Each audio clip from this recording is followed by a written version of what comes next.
Uttar Pradesh police उप निरीक्षक online परीक्षा 2021 में जो हुए थे प्रीवियस ईयर उसके क्वेश्चन। यह एग्ज़ाम 2 दिसंबर 2021 को हुआ था। यह जो है सेकंड शिफ्ट का था। इसके पहले जो हमने पहले वीडियो में फर्स्ट शिफ्ट के हिंदी को करवाया, तो चलिए देखते हैं उनमें जो 40 प्रश्न हिंदी के थे किस प्रकार थे। तो हमारा सबसे पहला क्वेश्चन है, प्रत्युन्नति शब्द में कौन सा उपसर्ग प्रयुक्त होता है। तो इसका जो है प्रत्युन्नति को अगर हम संधिविच्छेद करेंगे तो प्रतिधन उन्नति होता है, तो इसका उपसर्ग प्रति होगा। ठीक इसी तरीके से दूसरा प्रश्न, इनमें से कौन सा शब्द घर का पर्यायवाची नहीं होगा। तो जो घर का पर्यायवाची है निलय, गृह, आलय, यह तीनों होता है, जबकि ग्रह जो है यह नहीं होता है।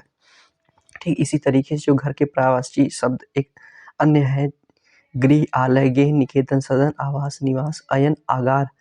ठीक, ये सभी घर के पर्यायवाची होते हैं। तीसरा प्रश्न हमारा जो है यह है, जिसके पास कुछ ना हो तो उसे क्या कहते हैं। तो उसके लिए एक शब्द होता है अकिंचन। ठीक इसी तरीके से चौथा प्रश्न हमारा जो है, अमित का विलोम क्या होगा। तो अमित का जो विलोम होता है उसका होता है परिमित। कभी भी हम लोग सुमित या कुमित नहीं लगाएंगे। इसी तरीके से लालटेन शब्द इनमें से क्या है। तो जो यह लालटेन शब्द है यह विदेशी शब्द है। ठीक, विदेशी शब्द, विदेशा शब्द में भी अंग्रेजी भाषा का शब्द है। और हमारा छठवां प्रश्न है, प्रकृति के सुकुमार कवि किसे कहते हैं। तो जो प्रकृति के सुकुमार कवि है उसे सुमित्रानंद पंत को कहते हैं, क्योंकि इन्होंने अपनी सारी कृतियाँ जो है प्रकृति पर ही लिखी है। इसी तरीके से 7 से लेकर 9 तक का प्रश्न है, इसमें दे दिया गया है एक पैसेज। उस पैसेज को हमको पढ़ के उत्तर देना होगा। तो हमारा पैसेज है, वेदांत सब सुनते या पढ़ते ही सबसे पहला विचार जो दिमाग में आता है वह है मृत्यु असंभव ही है। आज नहीं तो कल, कोई पहले तो कोई बाद में मृत्यु को प्राप्त करता है। मृत्यु के नाम से ही मन में भय का संचार होने लगता है। मानव शरीरधारी भगवान राम और कृष्ण को भी समय आने पर यह शरीर त्यागना पड़ा था जो जन्म के साथ निर्धारित है। तो उससे भय कैसा, इससे बचने का कोई उपाय नहीं है। चाहे कोई कितना भी बलवान, धनवान या तपस्वी हो, इससे बच नहीं पाता। सारे संसार के पुराण इतिहास इस बात के गवाह हैं। प्राचीन या वर्तमान विज्ञान कितना भी उन्नत हो गया हो, लेकिन मृत्यु पर विजय हासिल करना एक सपना ही है। फिर इस क्षणभंगुर और अंत में राग की ढेर में बदलने वाले शरीर या उसके अंगों को किसी जरूरतमंदों के लिए समर्पित कर देने में क्या हर्ज है। और फिर इसे पाने के लिए आपने स्वयं कोई प्रयास नहीं किया है, यह धन भी खर्च नहीं किया है। तो हमारा 7वां प्रश्न है, देहदान सुनते ही सबसे बड़ा विचार कौन सा आता है। तो यह जो उत्तर इसका है, मृत्यु असंभव ही है। ठीक, ये हमारा यहाँ पैसेज दिया गया। अगर पैसेज में जिस तरीके से प्रश्न हमको दिया गया उसी तरीकों का हम उसका उत्तर लिखेंगे, ना कि मृत्यु सत्य है, मृत्यु सुरक्षित है या मृत्यु नहीं होगी। मतलब उसको ध्यान से बिल्कुल पढ़ के उत्तर देना होता है। इसमें पैसेज में ही उत्तर हमारा रहता है। 8वां जो हमारा प्रश्न है, पुराण और इतिहास किस बात के गवाह है। तो पुराण और इतिहास मृत्यु से कोई बच नहीं पाया, इस बात के गवाह है। 9वां हमारा प्रश्न है, क्षणभंगुर शब्द का क्या अर्थ है। तो क्षणभंगुर शब्द का अर्थ होता है क्षण में भंग होने वाला। इसी तरीके से 10वां प्रश्न है, वर्तमान हिंदी का प्रचलित रूप इनमें से कौन सा है। तो जो हमारा वर्तमान में हिंदी का प्रचलित रूप है वह खड़ी बोली है। इसका आंसर ए होगा। ठीक, इसका विकास पश्चिमी हिंदी के सौरसेनी अपभ्रंश से हुआ है। खड़ी बोली ठेठ रूप से मेरठ, बिजनौर, मुरादाबाद, रामपुर, सहारनपुर में बोली जाती है। इसमें मेरठ की खड़ी बोली सबसे आदर्श और मानक मानी जाती है। अगर खड़ी बोली पूछ लिया जाए सबसे अच्छा कहाँ बोली जाती है, तो यह मेरठ में बोली जाती है। 11वां प्रश्न, इनमें से किस बोली का संबंध बिहारी से नहीं है। तो बिहारी जो है हम सबका, इसको याद करने के लिए हम लोग MBM याद करते हैं। तो मगही जिसे कहते हैं, और B फॉर भोजपुरी होता है, फिर M फॉर मैथिली होता है। जबकि अवधी जो है यह बिहारी हिंदी में नहीं आता। अवधी क्या आता है, ये अवधी हमेशा पूर्वी हिंदी में आता है, पूर्वी। 12वां प्रश्न है, ऐश्वर्य का विलोम शब्द क्या होगा। तो ऐश्वर्य का जो विलोम शब्द होता है अनैश्वर्य होगा। जबकि दरिद्रता का विलोम संपन्नता, वैभव का दारिद्र्य, अर्जन का व्ययन और संकीर्ण का विस्तीर्ण होता है। संकीर्ण का विकीर्ण भी नहीं लिख सकते। ठीक, 13वां नंबर प्रश्न है, जानने की इच्छा रखने वाले को क्या कहते हैं। तो जानने की इच्छा रखने वाले को जिज्ञासु कहते हैं। इसी तरीके से उत्साही किसे कहते हैं, आनंद तथा तत्परता से काम करने वाले को उत्साही कहते हैं। जो काम करने के लिए सदा तैयार हो उसे तत्पर कहते हैं। 14वां नंबर प्रश्न है, यशोदा में कौन सा संधि प्रयोग हुआ है। तो यशोदा का हम लोग यशः प्लस दाल लिखते हैं, तो यह विसर्ग संधि होगा। इसी तरीके से हमारा 15वां प्रश्न यह है, अस्थाई भाव की संख्या कितनी है। तो अस्थाई भाव की संख्या जितने रसों की संख्या होती है उतने ही उसके अस्थाई भाव होते हैं। मतलब 9 रस होते हैं तो 9 अस्थाई भाव होंगे। ठीक, लेकिन इसमें सबसे पहले जो प्रथम भरत मुनि थे उतने अस्थाई भाव की संख्या 8 मानी थी, किंतु परवर्ती समय में आचार्य मम्मट और अभिनव गुप्त ने निर्वेद जो हम सबका शांत रस होता है उसको जोड़ दिया था, जिससे अब अस्थायी भाव की संख्या 9 हो गई। परंतु भरत मुनि ने जो रस है उसको भी 8 माने थे। अगर रस को 8 माने तो उसके अस्थायी भाव भी 8 हो जाते हैं। इन्होंने शांत रस को किसी तरीके का रस नहीं माना था, लेकिन आचार्य मम्मट और अभिनव गुप्त ने शांत रस को माना था। इसी तरीके से हमारा जो 16वां प्रश्न इस तरीके से, इसमें से शुद्ध शब्द का चयन कीजिए। तो इसमें जो शुद्ध शब्द है वो पुरस्कार होगा। ठीक, पुरस्कार और पुरस्कार या पुरस्कार यह नहीं होता है। 17वां नंबर प्रश्न यह है कि स्वजाति शब्द का विलोम क्या होगा। तो जो स्वजाति शब्द है उसका विजाति होता है। ठीक, 20 का आंसर होगा। इसको हम लोग ध्यान रखें क्योंकि ये क्वेश्चन जो है थोड़े दिमाग को घुमाते हैं। इसी तरीके स्वजाति को कुजाति नहीं लिखेंगे, न सुजाति न अजाति लिखेंगे। ठीक, इसी तरीके से कुछ अन्य जो विलोम शब्द इस प्रकार हैं। यति का गृहस्थ होता है, वनस्थल का मरुस्थल होता है, छादन का प्रकाशन होता है, तारुणी का वार्धक्य होता है। 18वां नंबर प्रश्न, अध्यात्म शब्द का विशेषण कौन सा होगा। तो अध्यात्म जो है यह एक संज्ञा है, इसका विशेषण होगा आध्यात्मिक। ठीक, इसका आंसर सी होगा। 19वां नंबर प्रश्न है, हिंदी भाषा कौन सी लिपि में लिखते हैं। तो हिंदी भाषा जो हम सबकी है देवनागरी लिपि में लिखी जाती है। अभी देवनागरी लिपि में अनेक भाषाएं लिखी जाती है। यह बाएं से दाएं लिखी जाती है। इसमें कुल 52 अक्षर होते हैं, जिसमें 14 स्वर और 38 व्यंजन होते हैं। अगर हम व्यंजन के अंदर भी अस्वर व्यंजनों को पूछा जाए तो उसमें 25 होते हैं। ठीक, इसी तरीके से जो हम सबका उसमें होता है ये सब इसके अंतर्गत आते हैं। अक्षरों की क्रम व्यवस्था विन्यास भी बहुत वैज्ञानिक है। स्वर, व्यंजन, कोमल, कठोर, अल्प प्राण, महाप्राण, अनुनासिक, अंतस्थ इत्यादि वर्गीकरण भी वैज्ञानिक है। इसको हिंदी वर्णमाला में हम लोग पढ़ते हैं।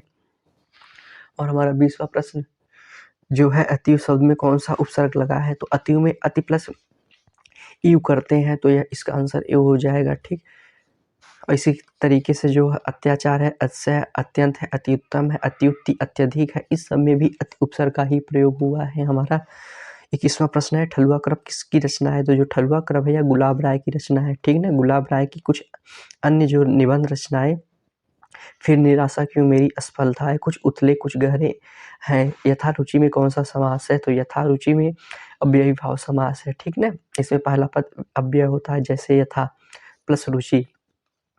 ठीक, इसी तरीके से यथाशक्ति, आजीवन, आ प्लस जीवन, आमरण, भरपेट, यथारूप आदि भी अव्यय भाव में ही आते हैं। और हमारा 23वां नंबर प्रश्न है, इनमें से कौन सा शब्द पुल्लिंग है। तो पुल्लिंग को हमेशा जानने के लिए हम लोग अच्छा या अच्छी या किसी भी क्रिया का प्रयोग कर लेते हैं। जैसे मूर्खता की जाती है, तृतीय है, आया तो इसमें समझ लो स्त्रीलिंग है, निद्रा आती है तो यह भी स्त्रीलिंग, मतलब किसी तरीके का हम लोग क्रिया का भी प्रयोग करके इसको पहचान सकते हैं पुल्लिंग को। इसके अलावा तो कोई है नहीं। इसी तरीके से सुंदरता होती है और कपट किया जाता है, तो कपट हमेशा पुल्लिंग हो जाएगा। ठीक, इसका आंसर भी हो जाएगा।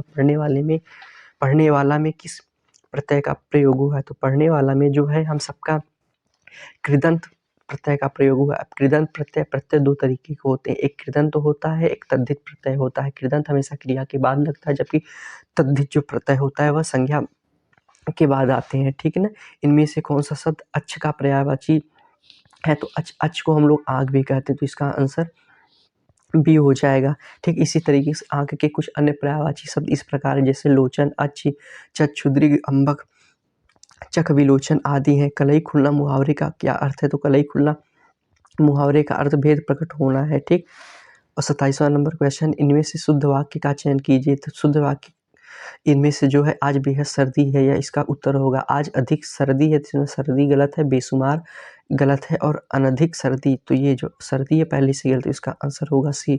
हमारा 28वां प्रश्न है, इनमें से कौन सी शब्द की वर्तनी अशुद्ध है। तो इसका हमारा आंसर होगा व्यंग्य। इसमें जो ग है इसमें यह भी साथ में जुड़ता है और ग आधा हो जाता है। ठीक ना, दिए गए विकल्पों में व्यंग्य वर्तनी दृष्टि से अशुद्ध है, जिसका रूप शुद्ध रूप व्यंग्य होगा। और जितने भी ये सब हैं ये सब सही है, जैसे अनंग, हास्य, परिहास, ये सभी शुद्ध शब्द है। 29वां नंबर है, जिसकी आशा न की गई हो उसके लिए एक शब्द कौन सा है। तो जिसकी आशा न की गई, तो इसका सही आंसर अप्रत्याशित होगा। ठीक, इसी तरीके से 30वां नंबर हमारा प्रश्न है, तिलक किस प्रकार का शब्द है। तो तिलक जो है हमारा यह तस्तम शब्द है। तो ठीक, तिलक को हम तद्भव में लिखेंगे तो उसको टीका कहते हैं। और हमारा 31वां नंबर प्रश्न, यह राजभाषा संबंधी प्रावधानों का उल्लेख भारतीय संविधान के किस अनुच्छेद में किया गया है? तो ये इसका आंसर 343 से 351 होगा। राजभाषा संबंधी प्रावधानों का उल्लेख भारतीय संविधान के अनुच्छेद 343 से 351 में किया गया है। भारतीय संविधान का भाग 17 राजभाषा से संविधान के अनुच्छेद 343 के खंड 1 के अनुसार भारत की राजभाषा हिंदी एवं लिपि देवनागरी होगी।